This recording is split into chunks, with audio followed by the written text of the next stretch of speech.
And I'm very delighted to introduce our McCue lecturer today, College Atlantic President Darron Collins. He's a COA graduate. He received his master's and PhD in cultural anthropology from Tulane University, followed by a career with the World Wildlife Fund. He's been the COA president for the past 12 years. As you meet Darron, you'll have a very clear sense of his passion and enthusiasm in his work and in his life, and he definitely proves to be an inspiring figure. His interests range from woodworking and in the past, adventure racing. Our library is very fortunate to be at such proximity with COA and with Darron. We give immediate thanks for our recent graduate, Sadie, our dynamic archivist and circulation manager.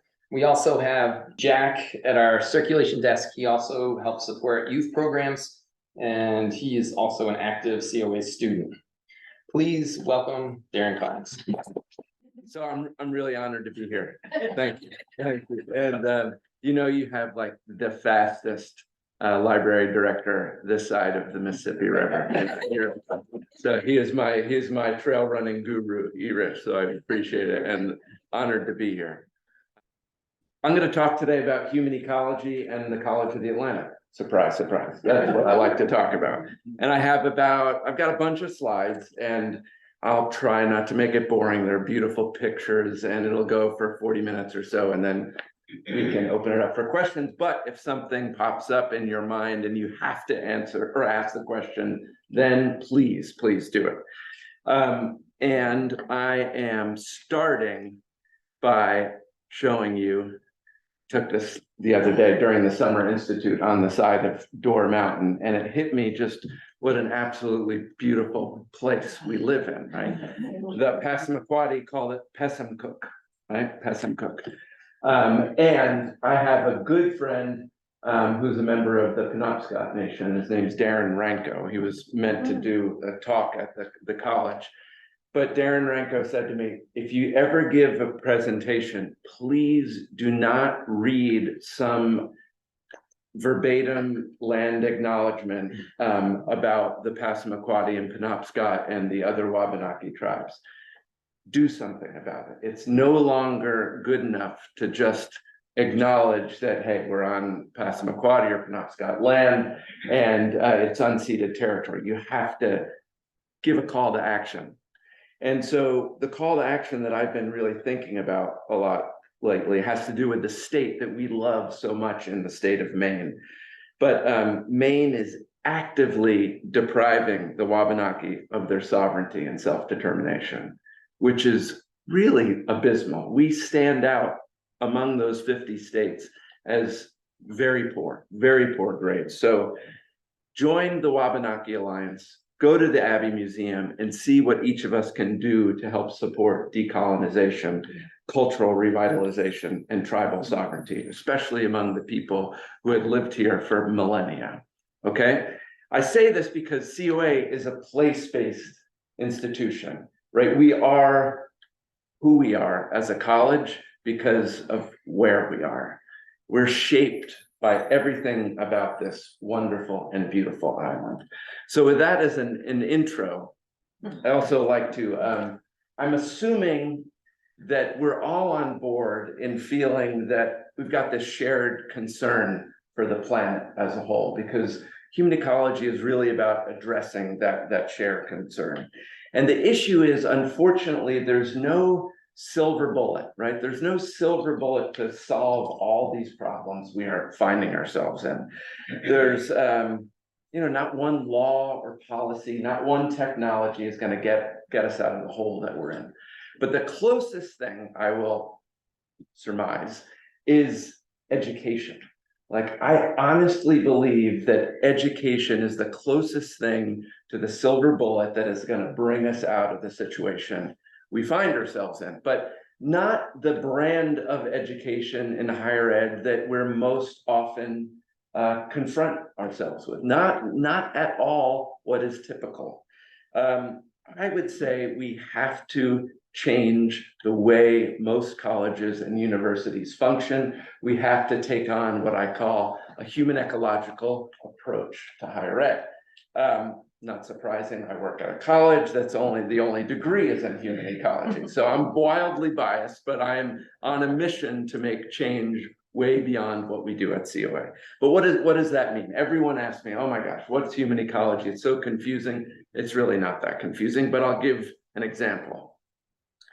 Anyone recognize this tree? Anyone out there? Anyone going once? Ash. Yes, this is a brown ash tree. It has its own environment, its soil, its outcrops of rocks, etc. When you think of ash, what do you think of next? Ash borer. Bam. The Emerald Ash Borer. This is a parasitic beetle that arrived in Maine in 2018 from Northeast Asia, and it actually got here on packing pallets. That's how it arrived. We also might think about the Wabanaki themselves because the inner bark of the ash tree is used for basket making.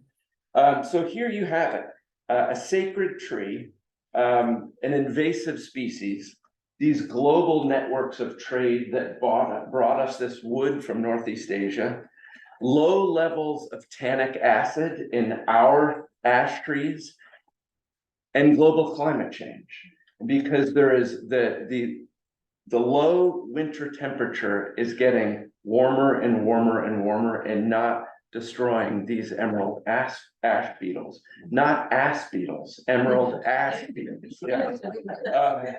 This is an excellent example of what you might call a human ecological problem. It is the what. So when we think about human ecology, I ask you to think about the what, the how, and the why. The what are these relationships between people and elements of their surrounding environment. But it's also the how. How do we come to understand those relationships? It's not only through botany or only through cultural anthropology, but it's a multidisciplinary approach to understanding those relationships. And finally, there's a why, because it's not enough just to try and understand how those things interact. It's really important that we change them. We have a shared understanding that there is a better situation that we can strive for. And that what, how, and why is the centerpiece to what human ecology is. And what we do with the Emerald Ash Borer, I think, is a great example of a human ecological problem. These are the kinds of things that colleges and universities need to deal with day in and day out. And I will say, especially over the last 10 years, we've had to give a lot more thought to an equitable, diverse, and inclusive human ecology, because what we've practiced in the past is not enough. And so taken together, I like to think of an equitable human ecology as one that considers the values and the complete diversity of human relationships, not just well-off folks in North America, right? And it's one that includes the ideas and perspectives of those like the Wabanaki who we've put to the side before.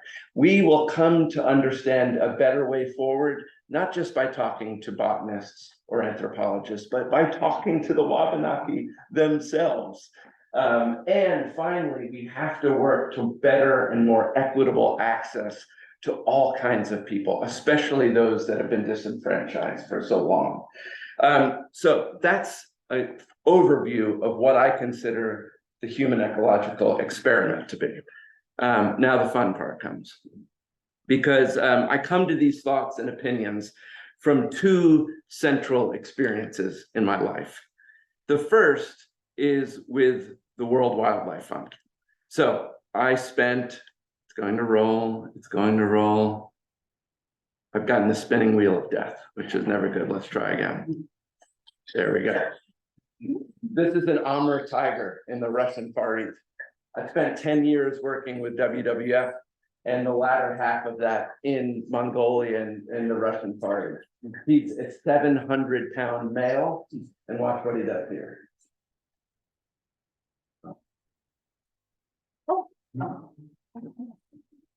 Notice that he drinks before he bathes himself in the water. There are only 550 individuals of the Amur tiger left on the planet. And so for 5 of my 10 years at WWF, I was focused so much on saving Amur tigers in the Russian Far East. But the second experience comes from the 12 years that I've spent as the president of the College of the Atlantic. First as a student back in 1988 to 92, but for the last dozen years or so, working with the most incredible student staff and faculty the world has to offer, working with students who are totally passionate about the ideas of human ecology.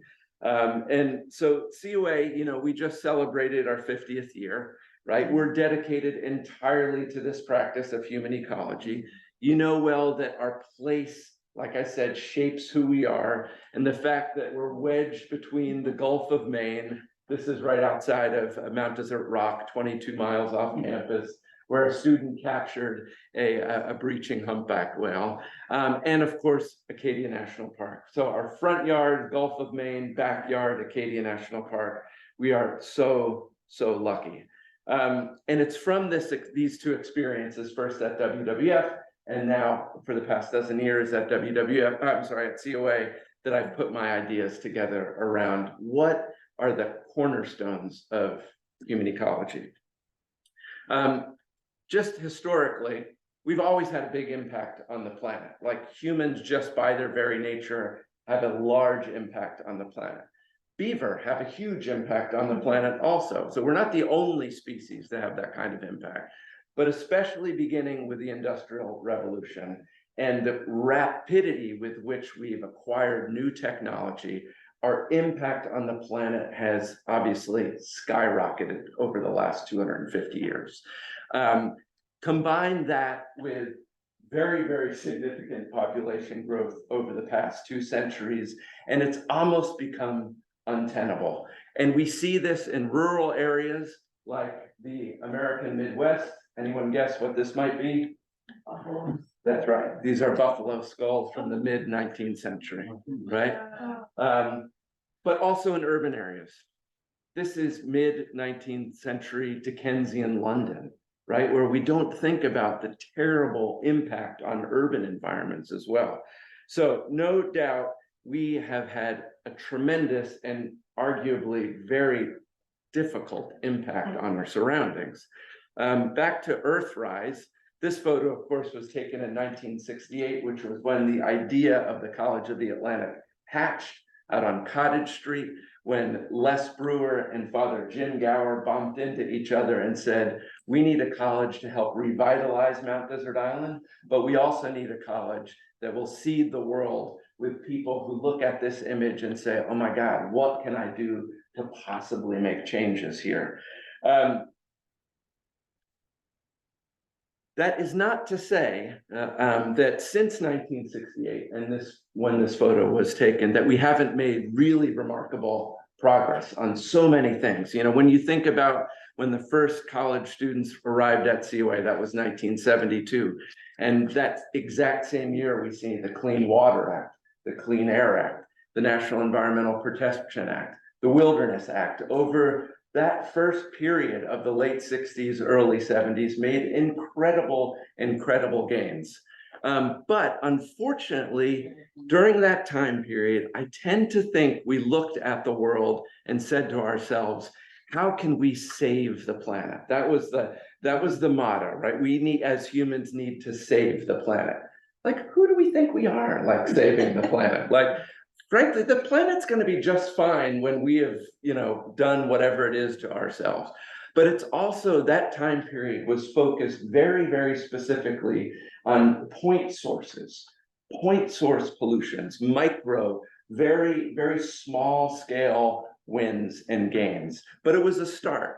But when I think of students like Sadie and others who are at COA now, the problems that they're facing, and now that we've stepped back and really seen the scale of things, we're talking about massive impacts of a global scale obviously like climate change. This is an amazing picture of desertification in South India. These students are not only faced with things like this, they're faced with the coronavirus. They're faced with a world where the line between what is human and what is animal is not clear anymore. And these viruses translate between human and non-human animals. Really problematic for us. Similarly, obviously, AI, not only has the boundary between humans and non-human animals has been blurred, but the line between humans and machines has been blurred. This has dramatically made our lives more good in some respects, complicated in others. The war in Ukraine. We've lived through wars all of our lives, right? But this war is really, really interesting in how global it is and how tied to natural resources like oil and food. This is a harbinger of real difficulty in the future. And finally, in global poverty, right? And the massive disparity between the world's wealthiest and poorest. This is a horrible, depressing talk. I heard myself say that last thing. Don't worry, we're gonna get out of this hole. But I want to impress upon you that when I was a student at COA, we didn't think of human ecological problems quite at this scale. We were much more granular. The students today that are facing these things are really facing daunting challenges.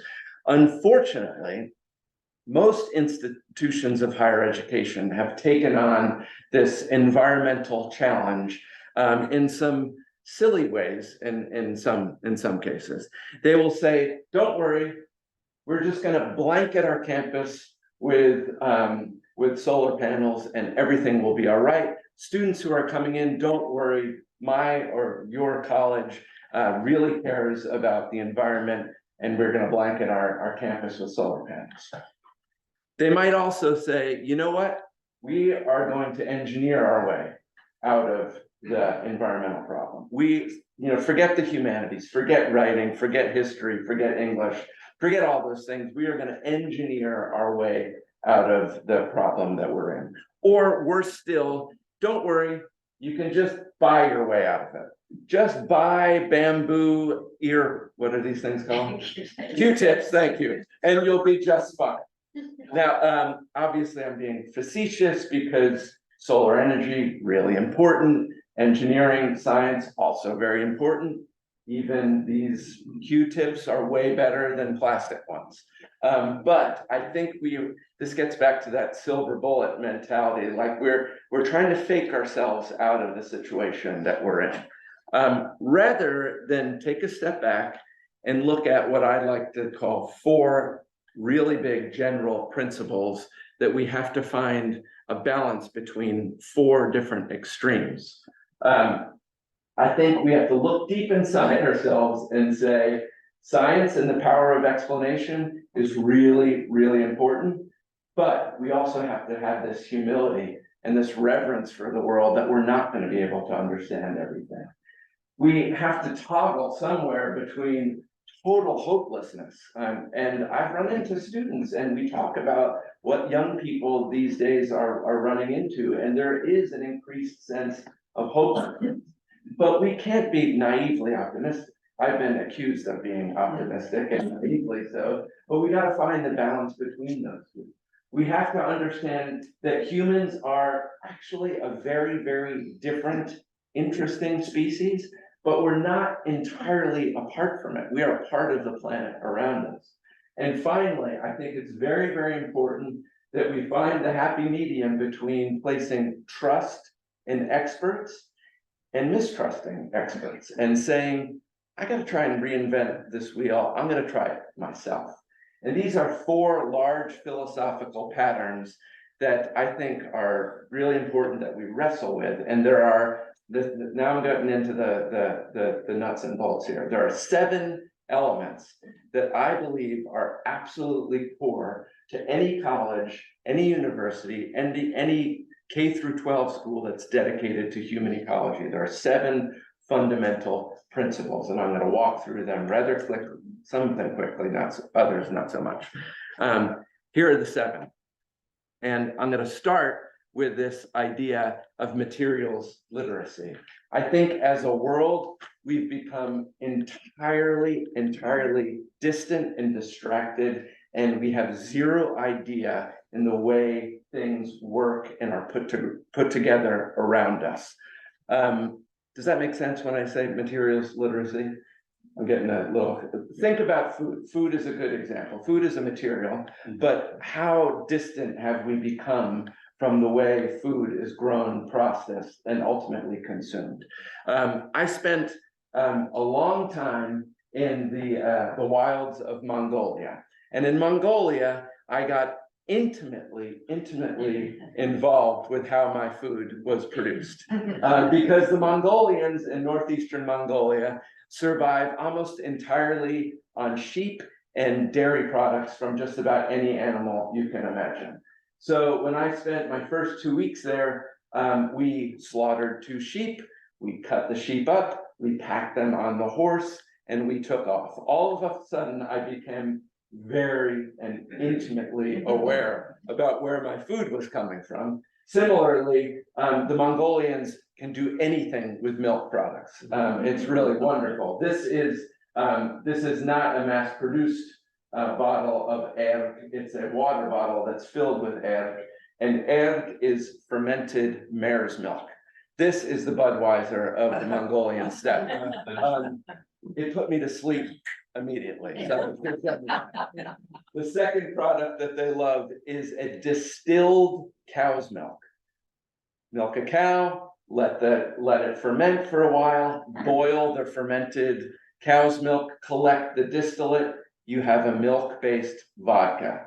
Even worse than a milk-based beer. Let's strong it. And then cheese curd. Anything can create cheese. So for 2 weeks, this was my food, and I lost loads of weight on it. But you don't have to go off to the wilds of Mongolia to figure out where your food comes from. And many of you have been to Beach Hill Farm. This is an aerial view of Beach Hill Farm. And at COA, it's absolutely crucial that our students understand where their food comes from. And many of them get that experience by working on Beach Hill Farm. But it's got to go beyond just food. It has to go, our materials literacy has got to go to a much wider audience. And as a way to demonstrate that, and I know I'm in a library, so you're going to see I've collected a number of required readings that I'm going to share with Ebrich later that I think would be great to kind of, if you want to go deeper here. But one of them is called the Toaster Project. And the Toaster Project was written and produced by this 25-year-old British guy, Thomas Thwaites, who said the same thing. We are so disconnected from the material world around us. I'm going to build a toaster from scratch. And so that is his toaster from scratch. And he went and he actually harvested iron ore and mined copper and tried to make this weird plastic thing out of oil, and it was a total disaster. And obviously the intent is not to try and make everyone self-sufficient in making toasters, but to really get us more in touch with the material world around us. Awesome book. So that's number 1. Don't worry, these will go more quickly. Number 2 is I want to inspire imagination through the execution of projects. COA is all about project-based learning, which is very, very different from reading in a book. A great example, we had a young guy, Spencer, who said, why don't we harvest the maple from our Norway maple? And people said, Norway maple's a junk tree. You can't get maple syrup out of that. Forget it. He was like, I'm going to try. He was like, I'm not going to listen to the experts. I'm going to try and reinvent the wheel myself. And he did just that. So this is Spencer welding together a boiler. And of course, he went out and harvested hundreds and hundreds and hundreds of gallons of Norway maple sap that do you remember that, Sadie, at all? Yeah. And so, and it actually produces a very, very fine maple syrup. So great. But the point is, he had this idea in his head, and what a project-based approach to learning is get from an idea to reality, and Spencer did that. Makiko also did that. This is out on Desert Rock, near to where that whale was jumping before, and Makiko said, I'm really interested in figuring out if we can create some kind of sonar device for white-sided dolphins. So she built one, and again, you could have gone out and bought a solar device, or I'm sorry, a sonar device like this, or she could have just borrowed one from someone else, but she built it herself. And that is what project-based learning is all about. Number 3, we've got to save the live edges. Excuse me, I need some more. Live edges. Not live edges like this, although there's a borrowing in the analogy, but live edges meaning, when I was a kid in New Jersey, I grew up in north central New Jersey, and most of everything was suburb, but there were these little 1 acre, half acre chunks of forest that no one paid any attention to. And this is where we made dams in the river, and we rode our dirt bikes, and we climbed trees, and we built forts, and all of those things. Those are what I'm referring to as live edges. Parks, like our national park, absolutely wonderful. Similarly, with urban parks, totally important. But also, we have so many people that live in the suburbs who no longer have any kind of access to these weird interstices between what is human and what is wild. And so where this may have been more what my neighborhood looked like, where you get these little chunks of woods, this is what most of suburbia is going to. And I think this is a disaster in terms of how we raise our kids. That's a problem. Next, ethnographic muscles, exercising that. As Everett mentioned, I did a doctoral degree in anthropology, and ethnography is the tool or the approach or the methodology of the anthropologist. It is about putting yourself in a very foreign, very different cultural situation and being a novice all over again, being a kid all over again, and learning a culture and a way of life from scratch by putting yourself in a really uncomfortable and almost as a child in a new place. And the father of American anthropology was this guy, Franz Boas, who is probably reviled in many circles now. But Franz actually, and this is about 1895 when this building was built, he was really railing against what were called armchair anthropologists that sat in their big cushy armchairs in Oxford, Cambridge, London, everywhere else, and kind of put together theoretical evolutionary pathways from barbarity and towards civilization. Boas was like, screw that, you guys. What are you thinking about? The only way to get to know people is to spend time with them. And so Boas was one of the first anti-racist anthropologists starting in 1895. I had my own experience doing this in Guatemala, and this is me with a little bit more hair than I have right now. But I worked for 2 years among the Kekchi Maya. These 3 little guys are now in their 20s, which is crazy. But I was there working to try and understand how the Kekchi Maya made a life out of plants, because their entire world was dominated by plants. And these were my friends because I could barely communicate in Kekchi when I first got there, but after 2 years learned the language, and I learned how to plant corn. I learned how to build houses. I worked with the women to make tortillas. I was understood as a weird phenomenon in the area. My wife Karen and I lived there together, and they could never figure out why we didn't have kids. They said, we were in our 30s, and the guys were like, Darron, you got it right. They were really concerned about it. And I said, oh, no, yeah, I get it. Anyway, that was an interesting conversation. But also, they tried to convince me, and this was the best joke they ever played on. They knew I was really interested in plants, and they knew I was balding, and they have great hair. Everyone has awesome hair. And the women convinced me that smashing avocado all over your head would be a great elixir for hair fall. And then laughed hysterically as Karen and I rubbing avocado all over my head. But the point being is, I want all of our students to have this ethnographic experience, to be a child new again in a very foreign place. It develops really strong muscles of empathy, right? To try and walk in someone else's shoes. I never walked in their shoes. Obviously, I was doing a doctoral degree. I could have walked away at any time, but my presence there over a long term was life-changing, and I want all students to have a similar experience. Almost at the end here, natural history. This smacks of times gone by, like, oh my God, natural historians, like they were dilettantes in the end of the 19th, early 20th century.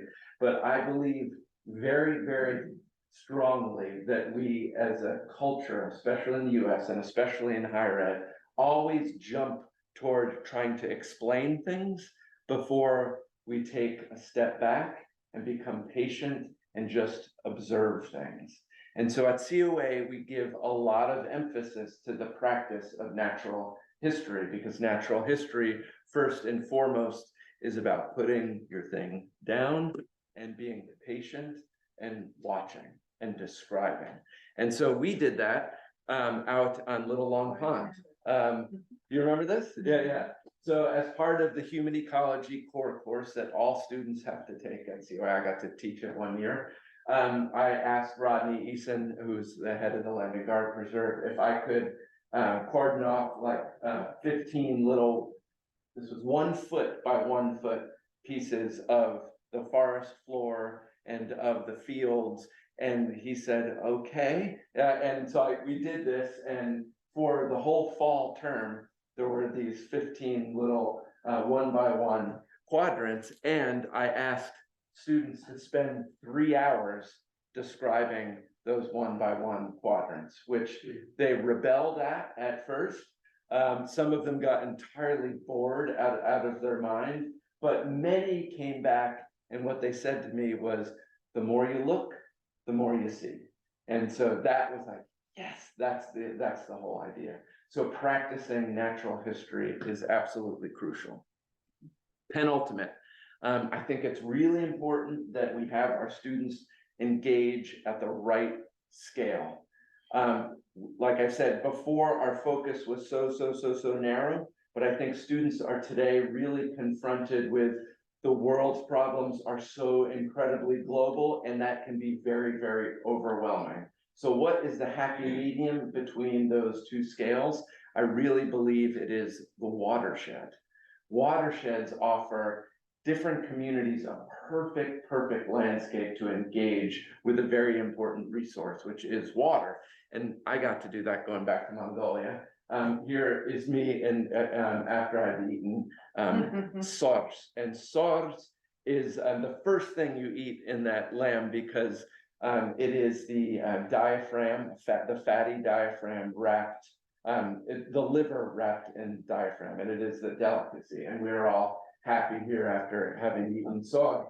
But we were looking at a watershed called the Onon Basin in northeastern Mongolia, and the key thing we were looking at was this fish, which is taimen. Does anyone fly fish here? Like to fly fish? No. Okay. Yeah. This fish, you need to come with me. It is the largest member of the salmonid family. Okay. It can grow to be 6 feet long and weigh 100 pounds. Most of them aren't that big. Yeah. But they eat other fish, but they also eat waterfowl. And so I've seen like a swan and the swan's little cygnets, like nicely, going across the Onon River, and have one of these monsters come up and take one. They're a voracious predator, but they're also disappearing. And so this little tag here, that yellow thing, is a Floy tag. We worked with fly fishermen, and every time we caught one, we tagged it, we weighed it, and we put it back. And the people who were going there were largely Americans and Europeans paying significant money to do this kind of fishing. But that money got transferred back to a protected area program for the watershed that is the Onon. And this is the Onon River. And in 2010, this whole area was declared a catch and release only zone. And the fish now 10 years beyond have really come back, which is amazing. So say again, the poor swans, yeah, not a good place to be a swan. But the point of this storytelling is really getting students to think about the right level of analysis, not be too overwhelmed, but neither be so narrowly focused. And a watershed often is a great way to do that. Last, but definitely not least, I love, you may have seen the bumper sticker, the earth without art is right? And even though I put these without ranking them, I really do believe that the practice of art is one of the most important things that young people and everyone needs to do to build up an understanding of the way we engage with the world around them. I steered away from it when I was at COA, although I had to take, I was tricky with it. But when I came back as president, I took a class from Ernie McMullen, who was a wonderful realist painter. And it was the hardest thing I've ever had to do, to put your work up on a board and have it critique. I developed some thick skin during that process. And what was amazing was that with art, it didn't matter anyone's native skill. When everyone put work up there, what became really clear is who worked hard and who didn't work hard. Because I didn't have any native skill, and there were elements where I put that up there and everyone was like, well, damn, like good. And other times where I totally botched it, and it all had to do with how much effort I put into it. We are really fortunate at the College of the Atlantic now to be engaging with a really important artist named Andy Goldsworthy. That's him on the left. And I've liked Goldsworthy since I was, a teenager. And so after I got over my kind of fanboy type thing I've come to realize that this guy really is capable of capturing what human ecology is all about in his words, but also in his projects. And we're fortunate enough where Goldsworthy is building an installation on the COA campus. Everyone is welcome to come see it. I'm doing a tour tomorrow at 11 o'clock, but he's infatuated with this idea of granite curbstone. And he's building 1,000-foot long curb that runs from the ocean. Here you can see it here. This is the Turrets building, if you've ever been up on campus. Crosses here and it goes all the way down to Route 3. If you're on Eden Street on Monday, actually don't be on Eden Street on Monday, because in the morning we are shutting down one lane of Eden Street. So use the Park Loop Road, don't go there. But it's so that this piece of curb can actually connect right up to the curbstone. So there's that multi-use pathway, and the curb, if you're walking toward Bar Harbor, is here. All of a sudden that curb is going to bend into campus and snake its way through.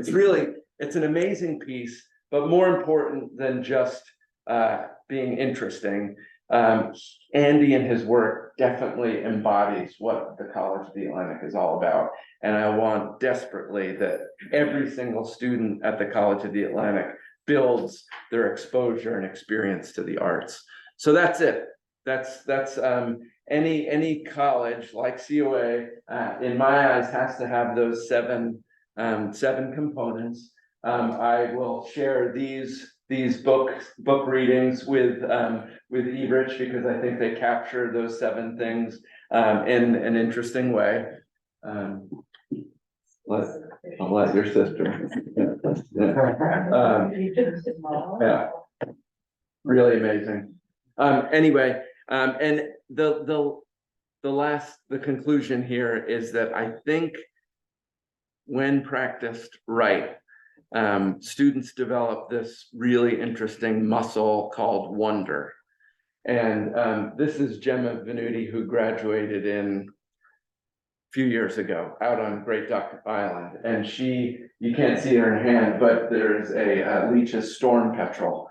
And I took this picture as she graduated, like I said, 4 or 5 years ago. But I thought that look in her eye is the look that we're trying to inspire in every single graduate at COA, and that we need to inspire everywhere, COA and otherwise. We need to be the missionaries to bring human ecology and a human ecological approach to the world around us, because it brings wonder to people. And look at Gemma now.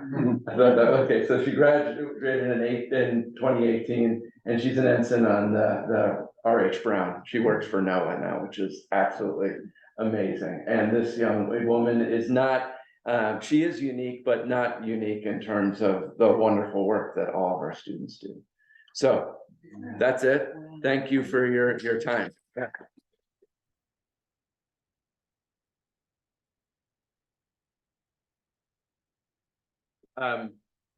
I know we have some visitors online, and I hope everyone heard that okay. We have time now if you want to have questions from the audience, or if you are online, I think Kate's going to help us navigate that. Anyone? Yes? How do COA students get experience studying abroad? Do they do it during their 4 years, or do we wait till they graduate? No, we have strong programs internationally in Mexico, in France, in Taiwan, and in Japan. And so I have 2 daughters. One is still in college, and there are thousands of study abroad programs, right? Maggie went on this study abroad program in Barcelona, which became known as Beers in Barcelona. And she had a wonderful experience. I'd say that if Maggie were here with me. But at COA, we like to try and curate our own experience internationally with our own faculty. So the variety is a lot less, but the quality is a lot higher. We also require internships and senior projects, which is your kind of capstone piece. Each student arrives with $2,000. That's called an expeditionary fund that they can use, because we want everyone to have those experiences. It's not fair just to those kids who can afford to pay and do it. And $2,000 is not enough, but it's a start. So that's how we give those students international experience. Yeah. Hey, Darron, what's the potential scale of the human ecology idea of education? And I would ask both at the college, at your college. Yeah. But then you mentioned at the beginning of your talk, well, there's a potential theme here at different grade levels and different. So in one way, we like COA to be unique. Yeah. But on the other hand, We want to build it seems like you're trying to create something that could be then replicated elsewhere at different points of people's education. Yeah, that's a great question. I think you all know the community school here that's on MDI, which is a remarkable example of practicing human ecology for younger kids. But you're absolutely right. Like, I remember when I first got the job here, I sat down next to Bob Kogat, I'll say it because he's a wonderful man. The first thing he said to me was, "You got to be bigger. This is too small. You need to be bigger." And it was really hard for me to get up the gumption to say, you know what? No, being small is part of what allows us to do this kind of work. So locally, I remain firmly committed that our size here on MDI is the right size. But I believe strongly that there is massive opportunity to set additional small scale schools down in other parts of the world and other parts of the US. Japan is our first experience at trying to do that on an island called Osaki Kamijima in the inland Seto Sea of Japan, where we have been working with a Japanese based institution to bring human ecology to an undergraduate institution. So, but there are, like I said, we are shaped by the place. I am not so naive to think that it would be very difficult to do what we do here if we were 4 hours inland in the interior, right? This community, both year-round summer residents and visitors, have embraced the College of the Atlantic with big, big bear hugs, thank God, right? We have to be really careful in thinking about the applicability and the replicability of COA in different places. However, the best thing about this is we are able to bring students to the College of the Atlantic who are the best fits for the college, regardless of their ability to pay, which is extremely important. So one of the things that this community has allowed us to do is build up resources so that we can offer awesome scholarship. But that makes scaling also difficult, right?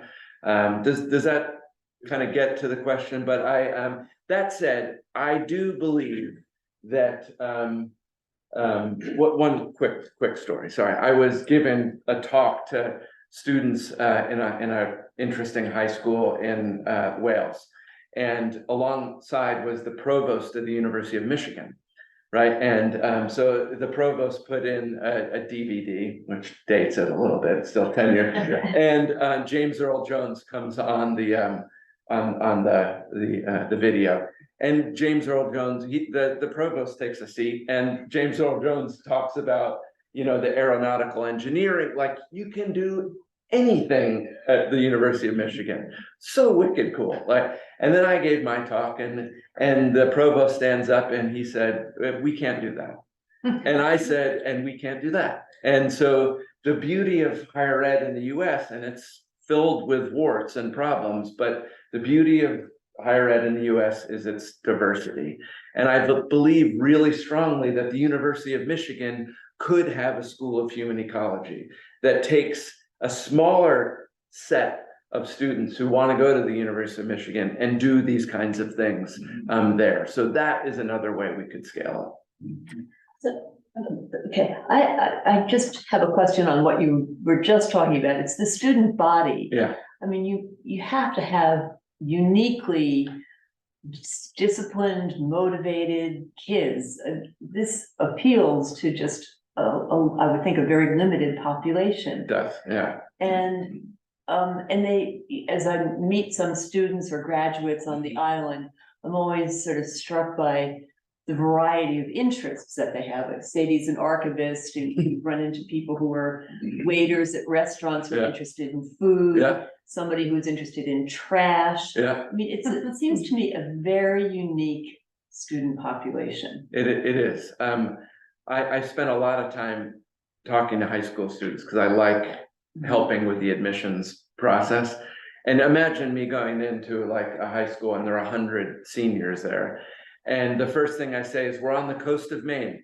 50% of the people, like students, like don't want to be on the coast of Maine. And that's fair. It's silly people, but no, but urban environment is a really, really special place. This is not an urban environment. The second thing is they see three, and I say, well, and there are 350 students. The half of the remaining half like turn off because they don't want to go to a school with 350. My daughters definitely didn't want to go to a school of 350. That's okay. And then the last thing is there's one degree. It is an interdisciplinary self-designed degree in human ecology. And then most everyone else turns off. But there is always one or two people who you can see their eyes just go ping, right? And those are the students we're looking for. We are a very self-selective school. People don't just randomly apply to the College of the Atlantic in the same way that they might randomly apply to the local state university, wherever they are. They make a definite choice to come here. And most of them are really driven, curious, like intensely curious, and want to serve, like they want to give back. That's a real key thread among the students. But you're right. Yeah, it's interesting. And I'm just going to follow up as a mother who put kids through private colleges and universities. We hope they graduate and have successful careers. Yep. So where do these kids go? Where do your graduates? Well, you know some of them, right? You know, Sadie. Sadie's not there anymore, but it's a really hard question because normally when people hear my spiel or talk about or see the word Atlantic and ecology, they assume that everyone are studying whales. You know, in the 70s on MDI, we were thought of as the whale college, right? Like, and we do that really well. Like, it's a great place if you're interested in whales because we have these boats and mountains of rock. But it's really hard to capture what they go on to do because it's so incredibly diverse, like you said. But the thread that ties them all together is they care first about the community they're in and less about their own realization, right? And so this service is very, very key to all of what students do. They're entrepreneurial thinkers. They are entrepreneurial in the sense of not wanting to make as much money as possible. Frankly, I wish a few would make more money because then they might give back and we could use a few hedge fund managers, but like most of them are doing work that is, again, serving the wider world around them. And we do, a lot of people wind up doing research or field work in the sciences, marine sciences, working with the park system, et cetera. Loads go on to teach and are in education from little kids all the way up through university level. More and more students are dying to go and have been successful in going to medical school and School of Public Health because there's an obvious connectivity between the health of the planet and the health of humans. So we take that really seriously because it's like 38% of our students are Pell eligible, the domestic students. So it's not a bunch of wealthy kids who have more flexibility. Like getting a job is a really important thing when they graduate. When I came as a first-gen college student, my dad was like, wait a minute, what are you gonna do with it? What is this place? And what are you gonna do? I wanna be a wolf biologist, I told my dad. And he was like, yeah, but that's not a job. You can't be a wolf biologist. What are you doing? But so I was driven enough where I didn't wind up with wolves, but tigers, which is. So, couple of things. So to your point also, and I'll make a plug, Sawyer's Market, Leo Cook is the graduate from Also, COA. yeah. He's a grocer. Yeah. They're doing the best they can. Also, I have a question here. From Eileen, can you talk about what you look for in potential students, i.e. qualities that you think will help them be successful at COA? At COA, yeah. Christina, you'll appreciate this, writing. Like, I am convinced that clear, cogent, concise writers are clear, cogent, concise thinkers, and that all writing is creative writing. And that we put a lot of emphasis on writing. We also have 25% of the student body who are global international students. So our students come from almost 50 different countries in almost every US state. And those students who come from foreign countries, English is not their first language. So it's been a real interesting challenge of how do we pivot around, well, we're obviously going to prioritize the English language, we have to do that, but how do we also embrace native languages? Because just because someone can't read and write clearly in English is not a good barometer for how well they think. And plus, we're all continuing to learn to write, but we put a lot of emphasis on writing. We put a lot of emphasis on demonstrating that students have been all in on something, on some project. We despise it when we read admissions applications that are like total scattershot. And it's much more interesting when you see a thread through someone's early high school career and stuff. Being self-motivated is important. But self-motivation is not the same as being like type A extrovert. Like you could be wildly self-motivated and very quiet. But that's why interviewing is really, really important in the process. Of course, we care about grades and we don't require standardized test scores, but people often do submit them. But grades are not a great predictor, but they can be a good predictor. So it's a complicated process, but being small means that we can spend a lot of time on all of the applications that come to us. Yeah. Excellent. Yeah, go ahead. In the mid-1990s, about 20 years after you started your degree program here. Not that long ago. So we were in the mountains of North Carolina. And we took a 150-year-old Methodist 2-year college, created a 4-year college based on environmental studies and wilderness leadership, using COA as our model. Really? And those two majors, wilderness leadership and environmental studies, are still the largest majors at this little college, Methodist College in the mountains of North Carolina. And it is called Brevard College. Brevard. Oh, Brevard, yeah. Wow, So this was our inspiration. that's amazing. Yeah, really. We had I never met the man, but a wonderful philosopher, Dick Davis. I don't know, some of you may have met Dick, but he was an early faculty member who had died of a heart attack at way too young of an age. But his wife, Nora, lives in Brevard, yeah, which is really nice. That's a great story. Yeah, it's good to know that it's had impact. I saw a hand, your hand, yeah. I guess I just also wanted to say that I also use COA as a model in designing and developing an environmental education research center for the University of Washington model that is located at a state park. So it's up in East State Park, basically. Yeah.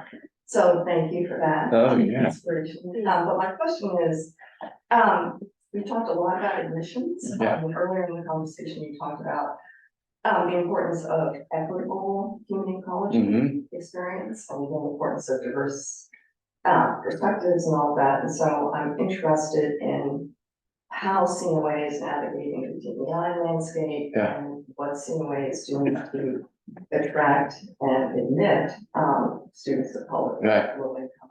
Really good question. A lot of what we talk about is like a unique student. Yeah.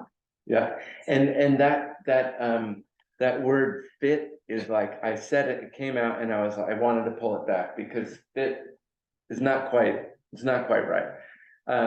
So in terms of socioeconomic diversity, we've got that. We really do. And I'm really proud that we've developed enough scholarship funds that we can take students who cannot pay. International diversity, crush that. Like we're great because of Shelby Colin Davis and the Davis Foundation and our relationship with the United World College. But we've leaned too long on international diversity as a proxy for domestic diversity, because if we're going to succeed in this world that we're facing, it's going to take all of us and all kinds of people from all walks of life. So not surprisingly, as a small progressive college, this question of diversity and equity and inclusion has been just part of the center of gravity of the institution. And part of it has really been reflecting on what we've done wrong in the past, and that's important, but it's more important, I think, looking forward. One of the things that we kind of focused on is, and it has to do with the Wabanaki, which is one element of our ethnic and cultural diversity. We've just created a full scholarship for all members of the Wabanaki community, right? That is an important way that we can possibly attract members of the Wabanaki tribes.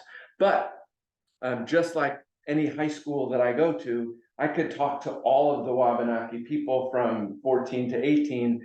Most of them have no interest in doing it, and that's fine, but I know they're there. And now they can this is a way that we can elevate the name for the Wabanaki people.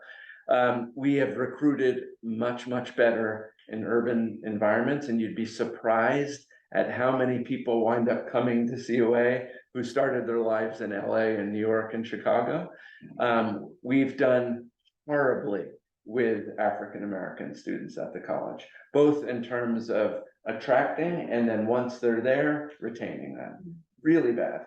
And I wear that as a real problem. And so part of it can be dealt with through admissions, part of it can be dealt with through scholarship, but it has to begin with faculty and staff, right?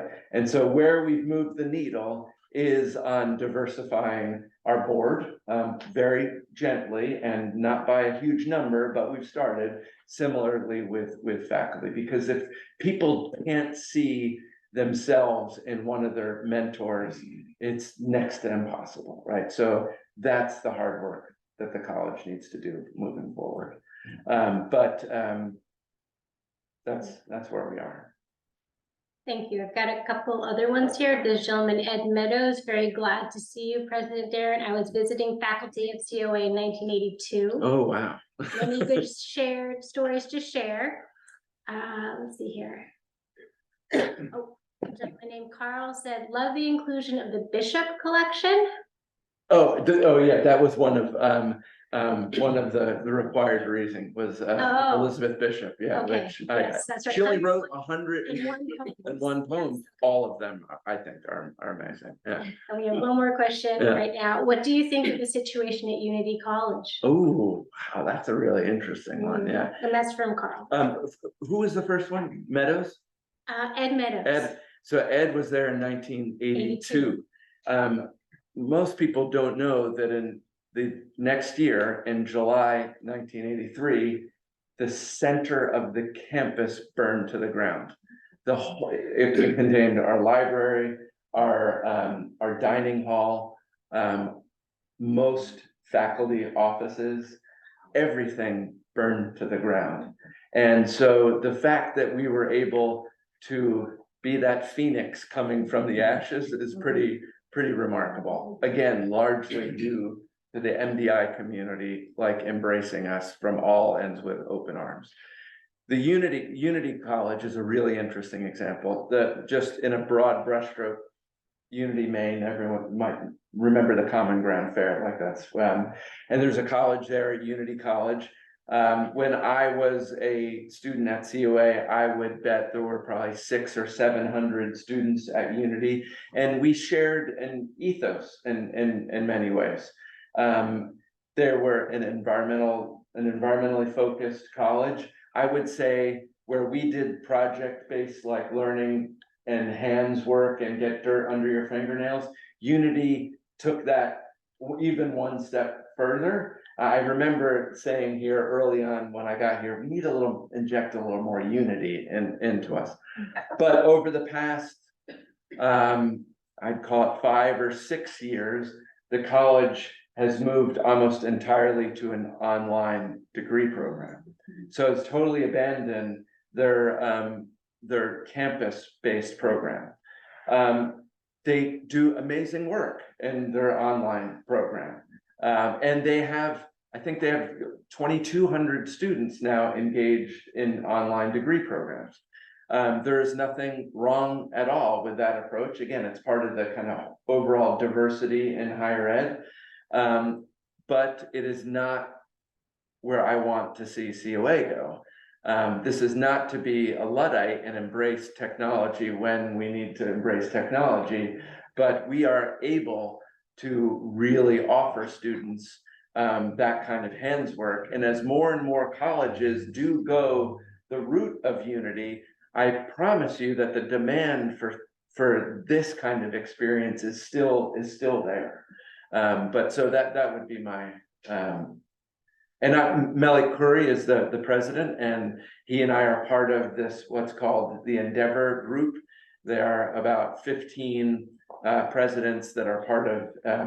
They're all presidents at very small colleges, and so Malik and I have.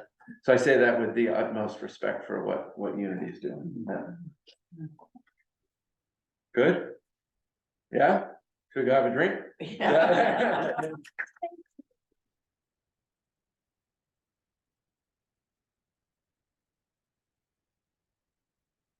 We learned a lot tonight, and I hope you all have too.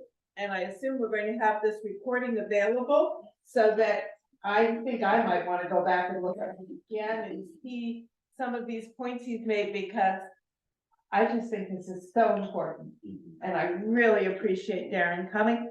I appreciate the fact that the McCue family gave us the wherewithal to have this particular program and an ongoing series. Some of you probably remember when the McCues ran the Claremont and they had lectures there. And they wanted that to continue, which is why they gave us the money to keep doing that.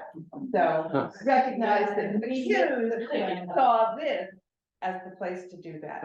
And so we hope you will all support the library when you can, as you can.